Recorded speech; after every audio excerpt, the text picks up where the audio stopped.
Doctor గారు, HIV కూడా లైంగిక వ్యాధుల కోవకే చెందుతుందా? పూర్వకాలం లైంగిక వ్యాధులు అంటే మామూలుగా సిఫిలిస్, గనేరియా, షాంక్రైట్స్, గ్రాన్యులమ్ ఇంగ్వేనాలే, ఎల్జీవి అని చెప్పుకునేవాడు పూర్వకాలం. తర్వాత ఇంకా ఈ లిస్టు పెరిగిపోయింది. ఇప్పుడు ఈ వెనీరియల్ డిసీజ్ని అంటే సుఖవ్యాధుల్ని ఎస్టీడీ అంటారు. ఎస్టీడీ అంటే sexually transmitted diseases. Sexually transmitted diseases STD అంటే. ఇవి ఇప్పుడు 50 ఉన్నాయండి, 50 రకాలు ఉన్నాయి. 1-2 కాదు, 50 రకాలు వచ్చేసాయి ఎస్టీడీ అనేవి. అంటే సెక్స్లో పాల్గొంటే ఆ వ్యాధి ఒకరిని ఇంకోటికి వెళ్ళేది. దాంట్లో ఇప్పుడు చాలా కామన్గా ఉన్నది క్లామిడియల్ ఇన్ఫెక్షన్, మొలియాసిస్ ఇన్ఫెక్షన్.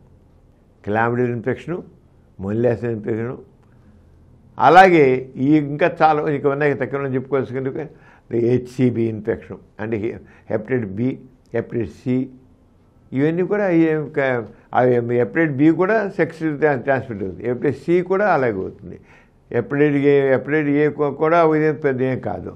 అందుచేత ఇలాగ మొత్తం రకరకాలు వచ్చేది. అంటే హెచ్ఐవి కూడా ఒకటి వచ్చేసి, అందుచేత హెచ్ఐవి కూడా సుఖవ్యాధుల్లో ఒకటి కింద. అయితే హెచ్ఐవి అనేది కేవలం సుఖవ్యాధుల ద్వారానే వస్తుంది, సెక్స్లోనే పాల్గొంటేనే వస్తుంది అనుకోసం వల్ల సెక్స్ ద్వారా కూడా వస్తుంది. రక్త మార్పిడి ద్వారా వస్తుంది, ఇంజెక్షన్ సూదుల ద్వారా వస్తుంది. అంచేత సెక్సే చేయాలి. అయితే ఎక్కువ శాతం మొత్తం కేసులో మాత్రం సెక్స్ ద్వారానే వస్తుందండి హెచ్ఐవి కూడా. రక్త మార్పిడి అయినా ఒక వ్యక్తికి హెచ్ఐవి వ్యక్తికి నరానికి ఇంజెక్షన్ ఇచ్చి ఒక సూత్తో, అదే సూత్తో ఇంకోటికి ఇంజెక్షన్ ఇచ్చామనుకోండి వస్తుంది. తల్లి నుంచి బిడ్డకు కూడా వస్తుంది మామూలుగా. అంచేత ఒక హెచ్ఐవి సెక్స్లో పాల్గొంటేనే వస్తుంది కాదు, సెక్స్లో పాల్గొకపోయినా హెచ్ఐవి రావడం కాదు. కానీ సెక్స్ ద్వారా కూడా వస్తుంది కనుక హెచ్ఐవి లిస్టులో అది కూడా చేరింది.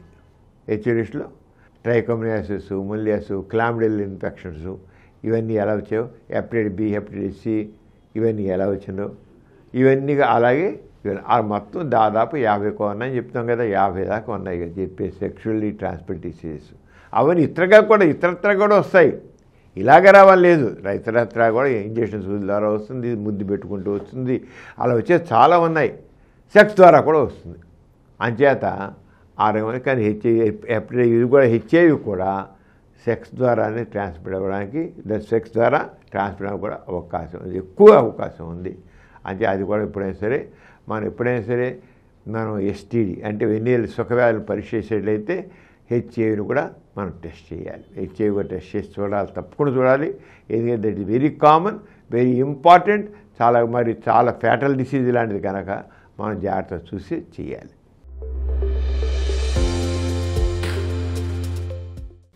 ఈ కార్యక్రమం మీకు ఎంతో నచ్చింది కదా?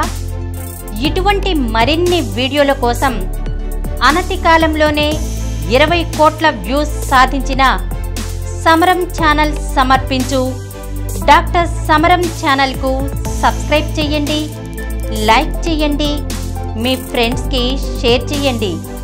అలాగే ప్రక్కనున్న గంట సింబల్ని ప్రెస్ చేయడం మర్చిపోకండి.